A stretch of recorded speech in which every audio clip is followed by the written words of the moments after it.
우리가 인생을 사노라면 정말 많은 사람들, 다양한 사람들을 만나게 되는데요. 우리가 만나는 사람들 가운데에는 간혹 처음에 만났을 때는 별 기대감이 없었는데 만나면 만날수록 사람이 매력이 있고 좋은 사람이고 참 감동이 되는 사람이다가 결국 끝은 아주 훌륭하고 아주 좋은 사람으로, 잊을 수 없는 기억에 남는 사람으로 그렇게 마음에 남는 사람이 있습니다. 그런가 하면 그와 정반대의 사람도 있습니다. 처음에 만났을 때는 아주 호감이 가고 참 좋은 사람인 줄 알았는데 시간이 지날수록 자꾸 그 사람으로 인해서 실망이 커지다가 나중엔 그 실망이 너무 커져서 나중에는 왼수와 같이 그렇게 여겨지는 사람도 있을 수 있습니다. 어떤 부부가요, 결혼 30주년을 맞았답니다. 저희도 이제 한 2년만 있으면 어느덧 결혼 30주년이 됐네요. 참 결혼 30주년, 이게 적은 세월은 아닌데 우리 김달수 안수 집사님 결혼하신 지 지금 몇 주년 되셨죠? 꽤 되셨죠? 몇 주년인지 하도 오래돼서 지금 세지도 못하시죠? 가만히 있어봐 하면서 세지 못하시. 이 정도는 세 주셔야 사랑받는 남편이 되시는데 꽤 오래 되셨을 거라고 생각이 들고, 근데 30주년이 된 이 부부가요, 그래도 의미 있는 주년이니까 우리 여행을 좀 다녀오자 해서 가고 싶은 장소가 어딜까 하고 살펴보다가 이스라엘 성지순례를 가기로 그렇게 마음을 먹었대요. 그래서 부부가 이스라엘 성지순례를 의미 있는 주년에 그렇게 방문을 하게 된 겁니다. 근데 안타깝게 그 이스라엘 성지순례를 하던 중에 그만 남편이 심장마비로 죽게 되었어요. 너무 서글픈 일이죠. 그러니 아내도 너무 충격을 받았고, 사실 그 뒤에서 이렇게 그 프로젝트를 진행하는 여행사도 너무 당황스러운 거예요. 그래서 그 아내에게 미안한데 한국까지 이렇게 고인을 모시기가 좀 번거로우면 이 이스라엘에서 장례를 치를 수 있도록 허락을 해주신다면 모든 들어가는 장례 비용을 포함해서 성지순례 비용까지 싹 대줄 테니까 원하시면 그렇게 이스라엘에서 장례를 치러드리겠습니다. 그랬더니 아내가 듣자마자 절대 그럴 수 없다고, 절대 그럴 수 없다고, 한국으로 모시고 가야 된다 그러는 거예요. 그래서 옆에 있는 친구가 그 마음 심정을 이해하고, 그치, 가족들 다 한국에 있고 그러니 당연히 한국에 가서 장례를 치러야 되겠지. 그랬더니 그 아내가 귓속말로 절대 그런 게 아니라 그러더래요. 그래서 왜 그러냐 그랬더니 우리 남편 혹시라도 이스라엘에서 장례를 치르면 예수님처럼 3일 만에 또 깨어날까 봐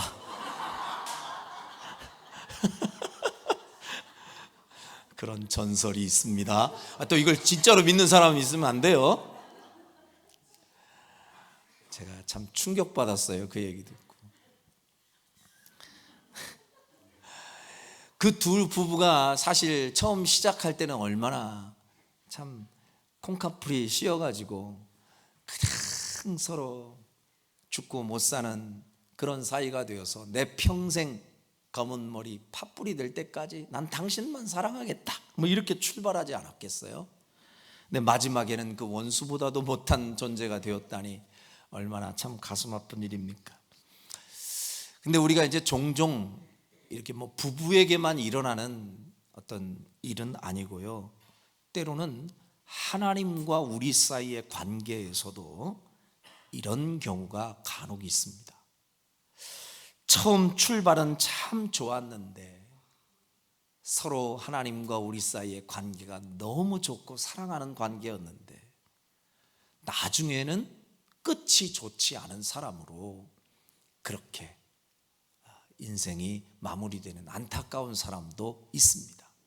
그 대표적인 예로 들 수 있는 사람이 이스라엘의 초대 임금 사울 왕입니다. 사울 왕은 처음에 이스라엘의 초대 임금으로 세워질 때 진짜 괜찮은 사람이었어요. 하나님도 인정해 주셨고 많은 사람들이 보기에도 외모로 보나 마음 씀씀이로 보나 흠잡을 데가 없을 정도로 괜찮은 임금이어서 그렇게 세움을 받았습니다마는, 그러나 이 사울은 점차 시간이 지나면서 교만해지기 시작했고 결국은 하나님의 명령을 제대로 따르지 않습니다. 그리고 결국은 하나님 앞에 불순종하는 사람의 대명사로, 그렇게 우리가 손꼽을 만큼 하나님의 말씀을 불순종하다가 그 인생의 말로가 아주 비참하게 끝난 안타까운 사람이 이 사울 왕이었습니다.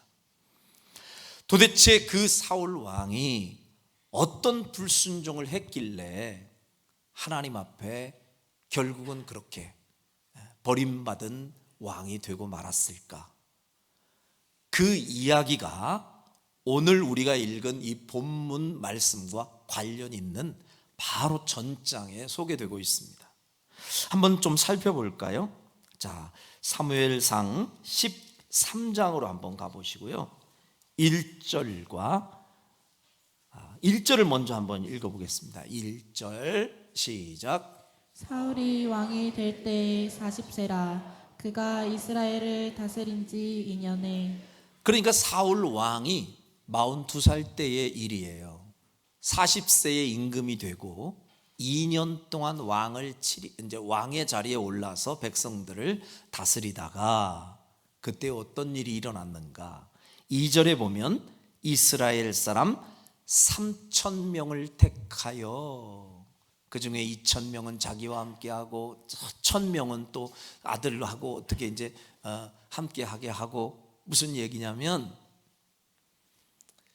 이 이스라엘의 임금이었던 사울 왕이 가만히 생각해 보니까 이 나라도 좀 잘 지키고 내 권력도 잘 지키려면 훌륭한 군사들을 좀 뽑아가지고 이 상비군을 만들어서 이 나라를 좀 지켜야 되겠다 하는 생각이 듭니다. 그래서 이 사울 왕이 3,000명의 상비군을 뽑아가지고 나라를 지키게 한 거예요. 자, 근데 그 상비군 3,000명을 딱 만들어 놨을 때는요, 사울 왕이 좀 마음속에 든든한 생각이 좀 드는 거예요. 이 정도의 특수부대를 만들어 놓으면 적군들이 함부로 우리나라를 넘보지 못할 거야, 이래 생각을 했는데 웬걸요? 예상이 빗나갔습니다.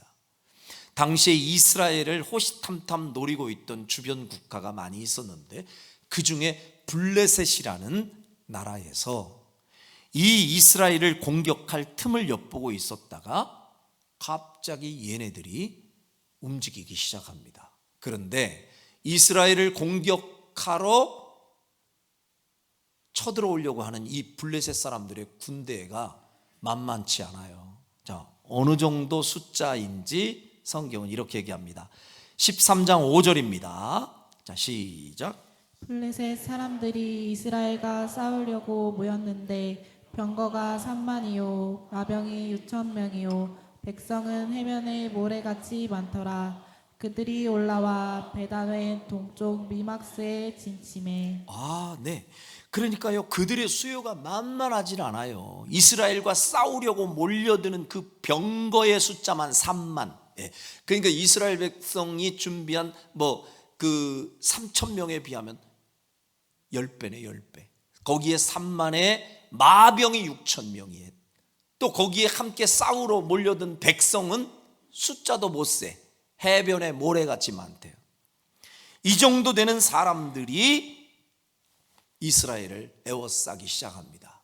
그러니 얼마나 이스라엘 사람들이 겁을 집어먹었겠어요. 자, 어떤 반응을 보이는지 한번 볼게요. 6절입니다. 6절, 13장 6절 시작. 이스라엘 사람들이 위급함을 보고 절박하여 굴과 수풀과 바위 틈과 은밀한 곳과 웅덩이에 숨으며 모든 사람들이 다 깜짝 놀라서 야야야 큰일 났다 빨리 도망가자 숨자. 그래서요 뭐 군대로 모인 사람들을 포함해서 백성들까지 다 숨느라고 정신이 없습니다. 그리고 다 겁을 집어먹었어요. 점점 이 두려움이 커지면서 백성들이 흔들흔들 거리고 군사도 막 흩어지려고 하자 당장 겁을 집어먹은 이스라엘의 왕 사울이 마음이 겁이 나고 이걸 어떻게 대처해야 될지 고민이 깊어집니다. 그래도 그 사울 왕의 마음 한 곳에 하나님을 의지하는 마음이 있었기 때문에 이런 위기 상황이 딱 닥치니까 당장 겁을 집어먹고 안 되겠다. 사무엘 선지자에게 도움을 좀 청해야겠다. 그래서 당시에 이스라엘이라는 나라는 하나님이 특별히 선택한 민족이고 선지자가 감당하는 일은요 거의 절대적인 권력을 가지고 절대적인 힘을 가지고 하나님을 대신해서 말씀을 전하니까 선지자를 상당히 존중했던 시절이죠. 그러니까 사울도 역시 사무엘을 인정했으니까 얼른 사람을 보내서 사무엘 선지자를 빨리 모시고 오거라. 그래서 하나님 앞에 우리 제사를 드리자. 이게 사울의 마음이었어요. 우리 하나님 앞에 빨리 도와달라고 해야 될 것 같아. 빨리 사무엘을 좀 모시고 와. 그래서 사람 중에 어떤 사람이 가서 사무엘에게 가서 급하게 지금 왕이 당신을 찾고 있습니다. 그랬더니 사무엘이 스케줄표를 딱 보니까 몇 군데 신방을 좀 하고 가야 될 것 같아요. 이건 제가 꾸민 얘기예요. 네. 신방을 좀 하고 가려면 일주일이 걸린다고 알려주라 했어요.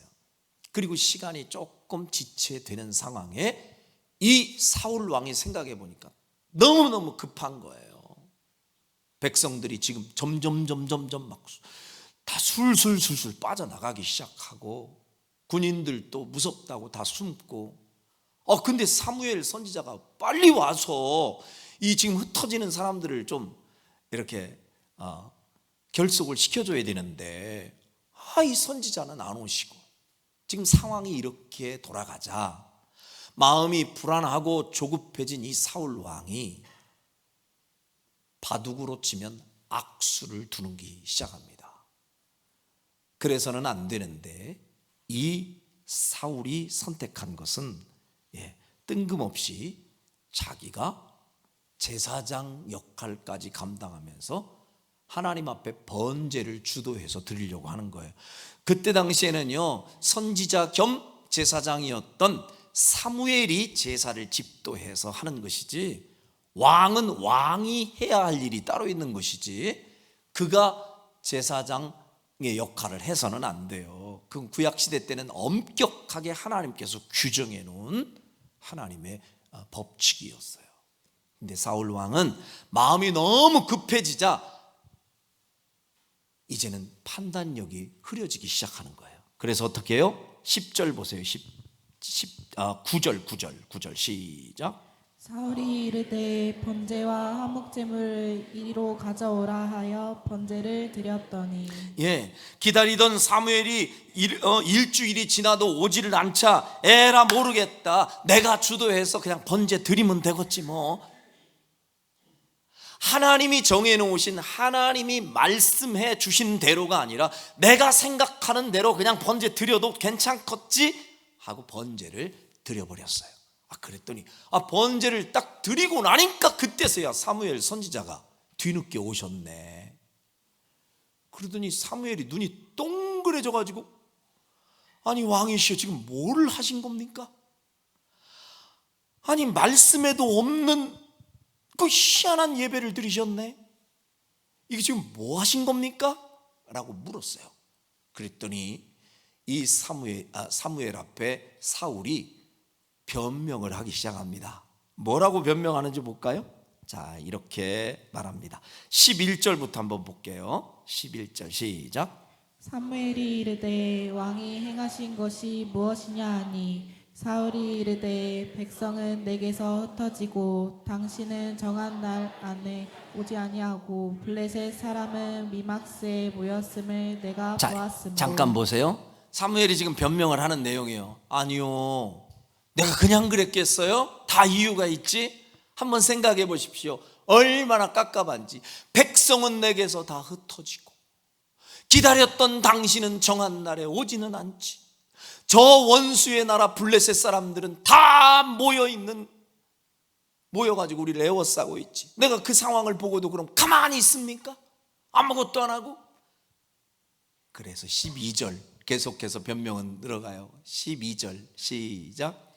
이에 내가 이르기를 블레셋 사람들이 나를 치러 길갈로 내려오겠거늘 내가 여호와께 은혜를 간구하지 못하였다 하고 부득이하여 번제를 드렸나이다 하리라. 따라합시다. 부득이하여.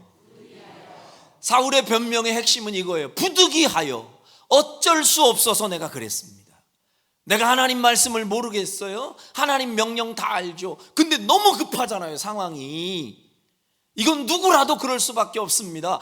부득이하여 어쩔 수 없이 하나님의 명령이 그렇다 해도 잠깐 유보하고 내가 너무 급해서 번제를 드리는 일에 내 생각으로 그냥 앞서서 행했습니다.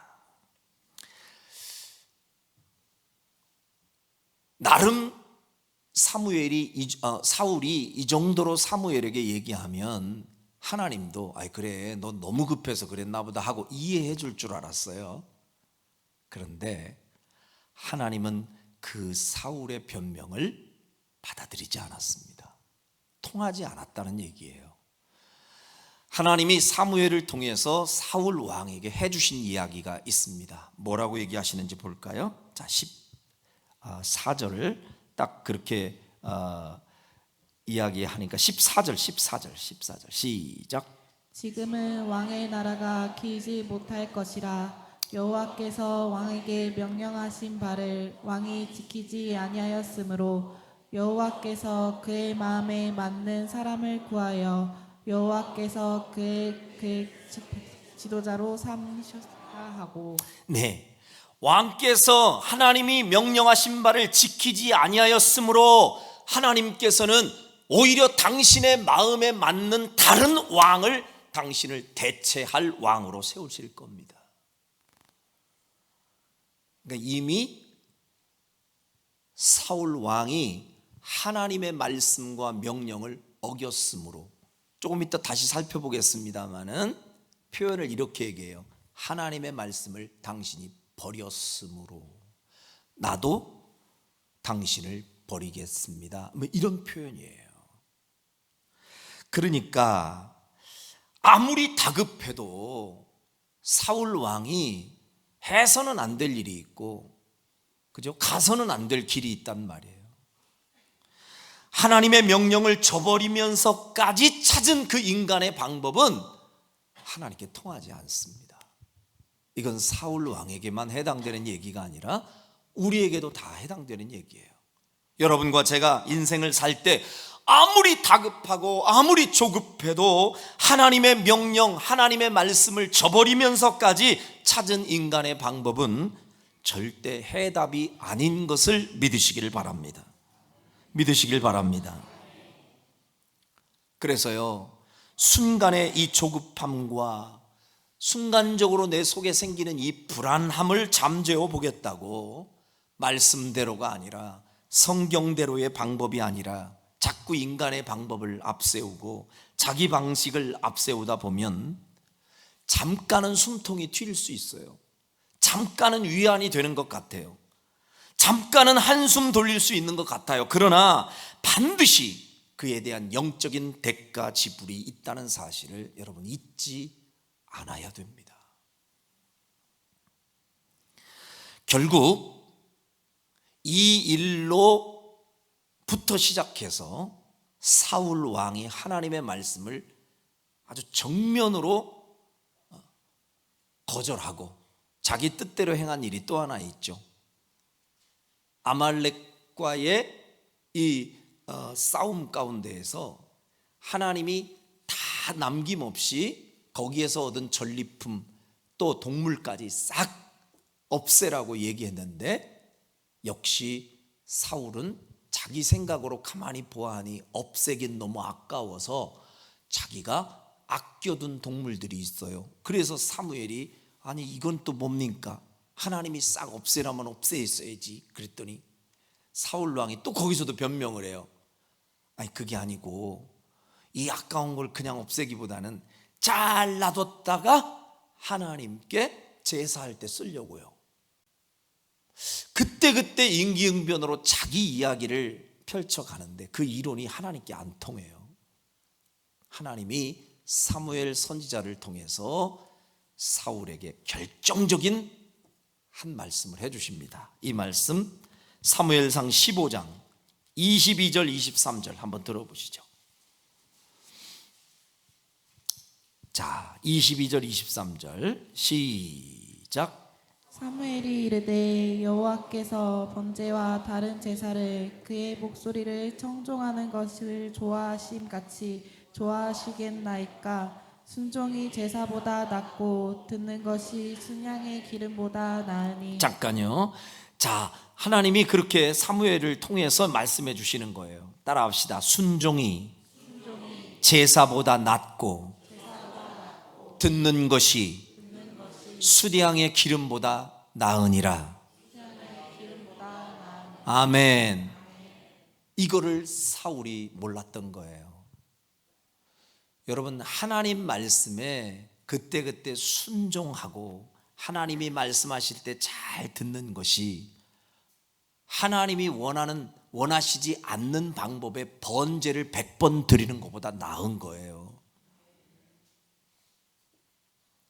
이걸 모르고 사울은 마음이 급하니까 불안하니까 자기 마음의 불안함과 이 두려움을 없애보려고 하나님이 명령하신 명령을 저버리고 자기 마음대로 그냥 인간적인 방법으로 앞서가는 거예요. 그러다가 스텝이 꼬인 거예요.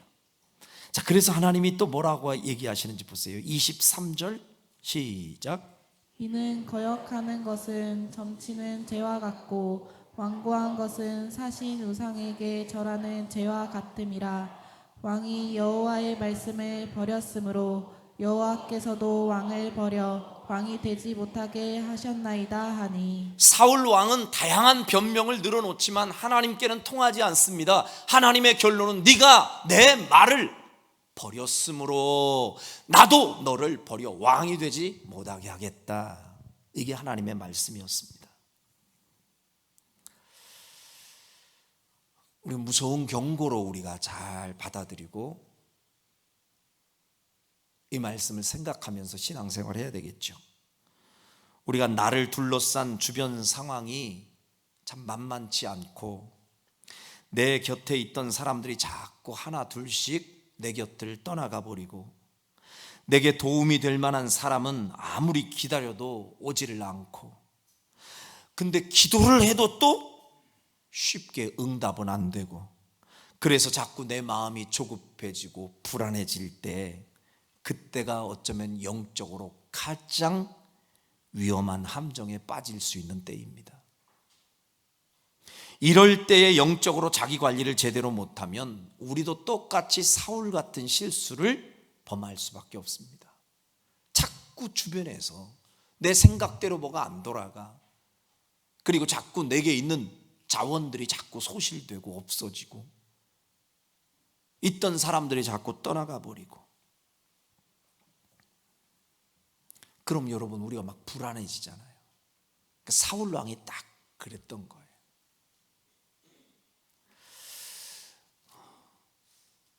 사울 왕의 가장 큰 실수는 이 숫자를 의지하려고 하는 마음이었습니다.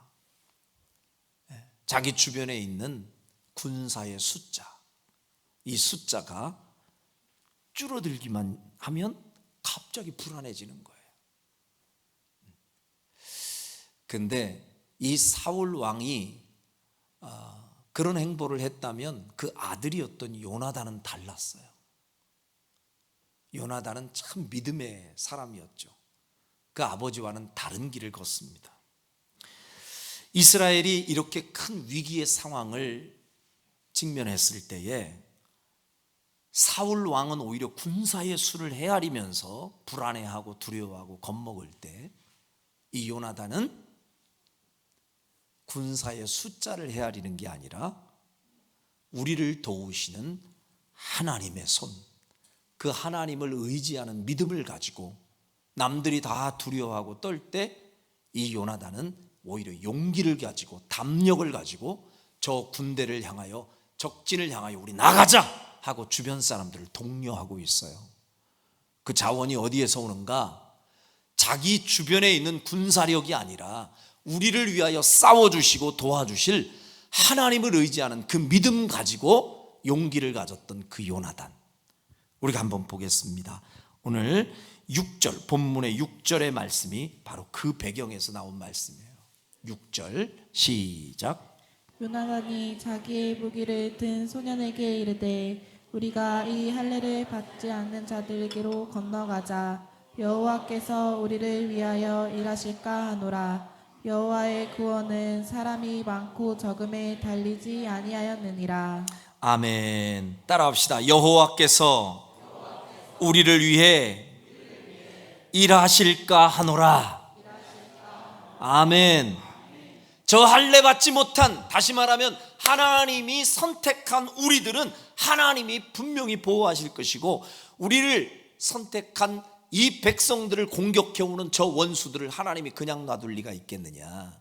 하나님이 우리를 위하여 일하실 것을 나는 믿노라. 우리 함께 용기를 가지고 적진을 향하여 나아가자. 이게 요나단의 믿음의 고백이었습니다. 여러분, 하나님이 오늘도 나를 위해서 일해 주실 것이라는 이 믿음의 확신을 가질 때에 바로 우리에게도 이런 믿음의 용기와 담력이 생기는 줄로 믿습니다. 많은 사람들의 실패의 원인이 무엇인가? 많은 사람들이 실패하고 사울처럼 무너지는 이유가 무엇인가? 그건 바로 전능하신 하나님이 우리를 위해 일해 주신다는 사실을 잊어버릴 때, 그때 사람들은 무너집니다. 용기를 잃어버리고 자꾸 혼자 있다는 생각이 들고 사람들이 다 내 곁을 떠난다는 생각이 들고 어거지로라도 살아보려고 전전긍긍하면서 인위적인 방법들을 그래서 동원하게 되고, 하나님에 대한 절대 신뢰가 여러분 깨어지고 무너지면 이렇게 사람은 속절없이 무너지게 됩니다. 그러나 반대로 요나단과 같이 주변에 내 상황 가운데서 내게 있던 사람들이 떠나가는 것을 겁내하지 마시고 오늘도 나를 위해 일해 주실 하나님을 믿는 그 절대 신뢰의 믿음을 가질 때 낙심과 두려움은 사라지고 오히려 믿음의 용기가 생기게 되는 것을 믿으시기를 바랍니다. 그리고 요나단이 기가 막힌 고백을 하잖아요. 오늘 6절의 하반절에 보니까 구원은 사람이 많고 적음에 달리지 아니하였느니라. 하나님께서 구원하시는 그 일은, 하나님이 우리를 승리케 하시는 그 일은 사람 많냐 사람이 적냐 사람의 많고 적음에 따라서 일어나는 일이 아니라는 거예요. 적어도 요나단은요 숫자에 사로잡힌 사람이 아니었습니다. 사울 왕은 항상 그 숫자에 사로잡히고 숫자의 함정에 빠진 사람이에요. 그런데 요나단은 숫자에 개의치 않아요. 내 곁에 사람이 얼마나 있느냐, 군사가 몇 명이냐 따져보지 않아요.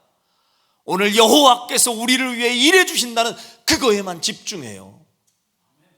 그러니까 숫자가 적어도 용기를 잃지 않는다는 거예요. 그런데 사울은 어때요? 자꾸 불안하니까, 불안하면 숫자부터 세보네. 그래서 어디 한번 볼까요? 자, 15절, 13장 15절 한번 보세요. 13장 15절 보면, 자, 시작. 사무엘이 일어나 길갈에서 떠나 베냐민 기브아로 올라가니라. 사울이 자기와 함께한 백성의 수를 세어보니 600명 가량이라. 보십시오. 자꾸 숫자를 세보는 거예요. 왜? 주변에서 자꾸 떠나가니까. 백성들도 떠나가고 군사도 떠나가고. 그러니까 막 불안하니까 또 세봐. 야, 몇 명 남았냐? 몇 명 남았어? 빨리 세봐. 세봤더니 몇 명이래요? 600명밖에 안 남았네. 600명 남았으니까 벌벌 또 떨면서 불안해합니다.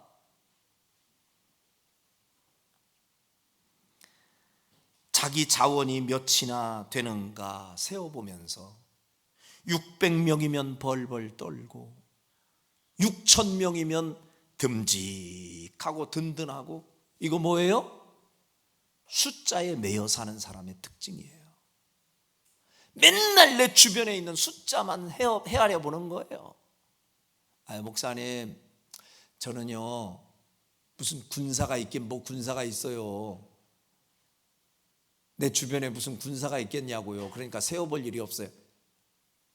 그 군사가 아니고도 여러분과 제가 지금 세고 있는 숫자 잘 보세요. 많아요. 하나님 없이 홀로 주인 되어 사는 사람의 모습이 뭐냐? 하나님이 나를 얼마나 지금 도와주고 계시는지 안 계시는지 그걸 살펴야 되는데, 항상 내 스스로 내가 버틸 수 있는 힘이 있는지 없는지 그 숫자만 헤아리는 사람, 딱 혼자가 주인인 사람이에요. 그래서 이 사람들은 뭘 세고 있느냐? 숫자를 은행 잔금 따져봐요. 통장 가져와봐. 얼마 남았나? 그래서 숫자가 많으면 든든해. 하나님을 믿는 것보다 더 든든해.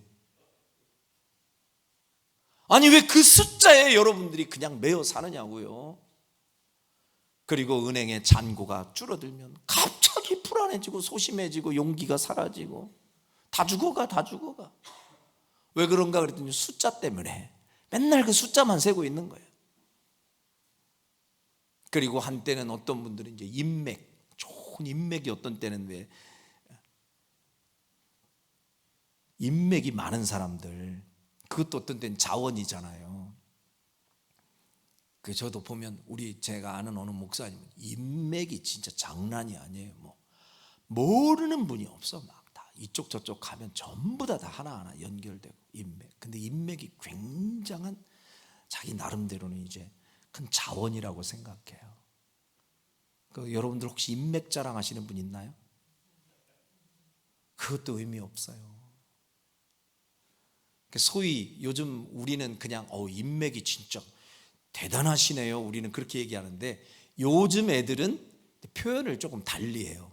인맥이 쩌네 막 이래. 난 그 용어를 못 알아듣겠어. 쩌네가 뭐냐고. 기름때가 쩔었다는 얘기는 들어도 뭐 쩌네 그게 뭐냐 그랬대. 애들은 그게 다 통한대. 그래서 우와, 인맥이 쩌네 막 이래요. 근데 더 업그레이드 됐어. 요즘은 개 쩌네 그래. 또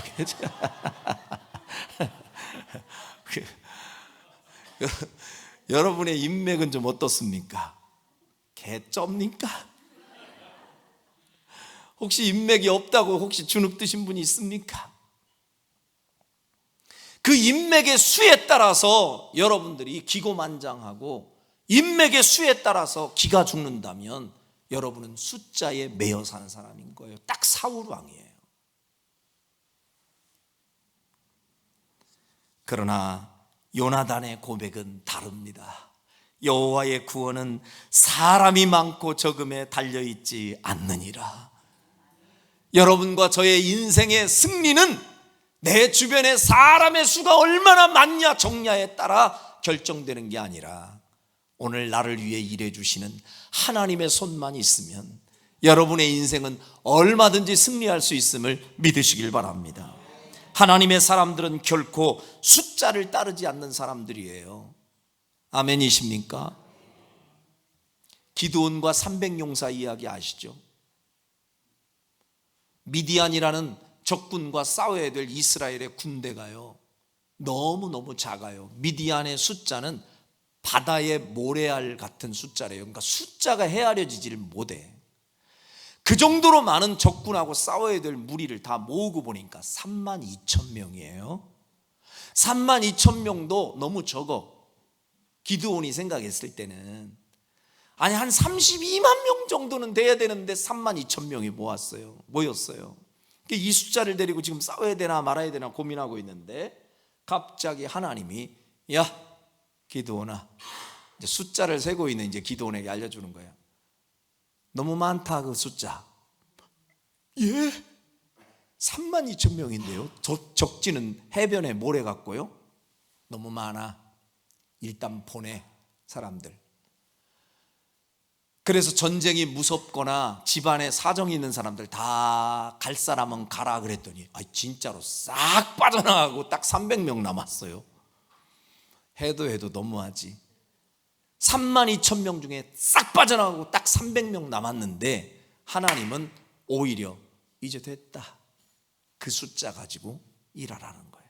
근데 싸웠는데 하나님이 앞서 행해 주시면서 그 싸움에서 승리케 해 주셨습니다. 왜 그러셨을까요? 왜 하나님이 그렇게 숫자를 줄여서 하나님이 그 이스라엘이 승리를 경험케 하셨을까? 그거는요, 만일에 그들이 3만 2천 명을 가지고서 싸움에서 승리를 하면 혹여라도 사람 가운데는 이 숫자 자랑할 수 있거든요. 이야, 그래도 이 정예화된 특수 부대 3만 2천 명이 똘똘 뭉쳤더니 우리가 전략 잘 세웠더니 이 승리를 우리가 맛보았다. 이럴까봐 하나님께서 그 숫자 싹 빼버린 거야. 니들 숫자 자랑할까봐. 이 싸움의 승리는 네가 가진 숫자로 이긴 게 아니라 하나님이 도와서 이긴 거야. 이 얘기 해 주시려고 하나님이 숫자를 조정해 주셨다 그 말입니다. 지금도 세상에 많은 사람들은 그 자랑거리가 전부 다 거대한 숫자를 자랑합니다. 숫자에 매여서 사람들이요 울고 웃고 막 희비가 엇갈려요. 정치인들도 대부분 그 숫자에 민감합니다. 지지율이 몇 프로냐 뭐 이런 거 따지죠. 숫자예요. 그 지지율이 좀 높아지면 막 교만해져. 지지율이 좀 낮아지면 갑자기 힘이 없어져.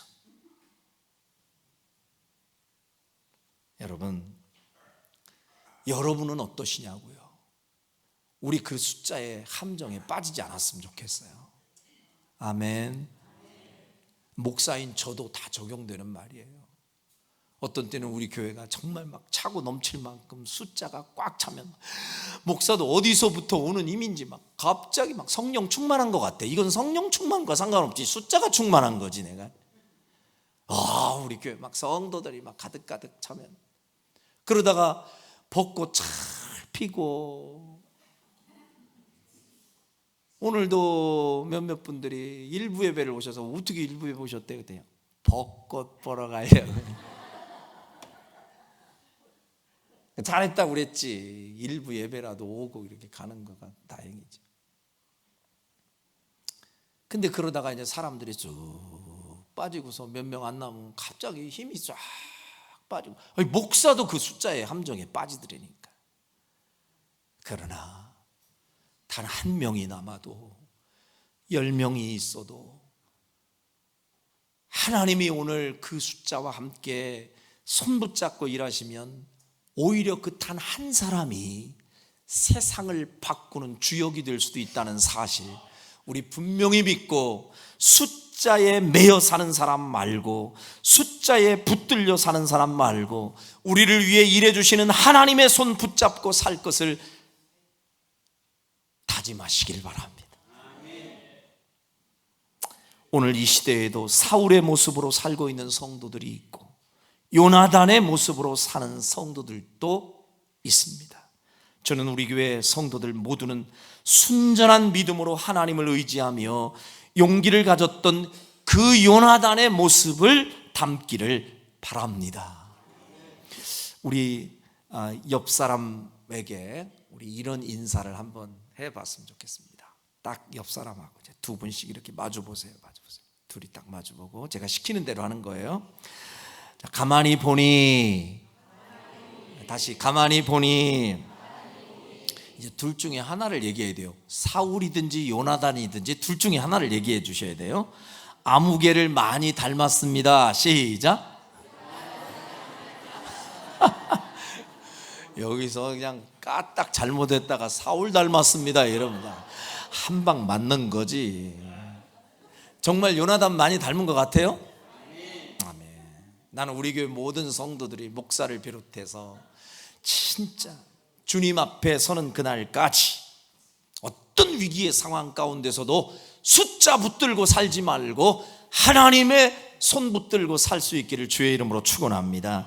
비록 우리가 살고 있는 이 세상이 풍전등화와 같이 불안한 세상이지만 나를 위협하는 적의 숫자를 보고 겁먹고 불안해하지 말고 오늘도 나를 위해 일해주시는 하나님을 신뢰하며 담대한 성도들이 되시길 바랍니다.